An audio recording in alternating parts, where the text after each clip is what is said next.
पुण्यात online fraud करणाऱ्या Nigerian आरोपीला उल्हासनगर क्राईम ब्रांचच्या पथकानं एका चोरीच्या गुन्ह्यात पुण्यामधून अटक केली आहे। त्याच्याकडून 80,000 रुपयांचा मुद्देमाल हस्तगत केला आहे। सध्या चोरट्यांनी डिजिटल युगात चोरी करण्यासाठी ऑनलाईन फ्रॉड हा नवीन मार्ग शोधला आहे। अलेक्झांडर विलियम्स इफान्सी असं अटक केलेल्या तरुणाचं नाव आहे। अलेक्झांडर विलियम्स इफान्सी असं अटक करण्यात आलेल्या नायजेरियन आरोपीचे नाव आहे। अलेक्झांडर हा पुण्याच्या वडाची वाडी या ठिकाणी राहणार आहे।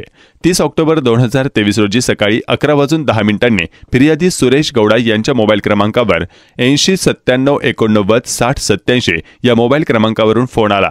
त्यांनी गौडा यांना इंग्लिशमध्ये सांगितले की मी डेंग डॅनियल बराज बोलतोय। तुम्ही व्यावसायिक कर्जाकरता बँकेत चौकशी करत होते, त्यामुळे मी तुम्हाला फोन केला आहे आणि मी कर्ज देतो, परंतु तुम्हाला कस्टम ड्युटीसाठी रक्कम भरावी लागेल असे सांगून त्यानंतर इन्कम टॅक्स करिता रक्कम भरावी लागेल असे सांगून गौडा यांची एकूण 3,03,699 रुपयांची ऑनलाईन फसवणूक केली।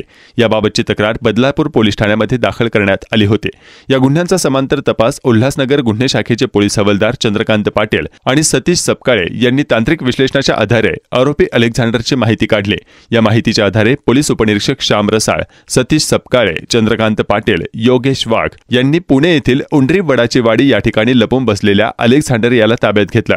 त्याच्याकडून लॅपटॉप, 2 मोबाईल आणि 3 ATM कार्ड जप्त करण्यात आले आहेत।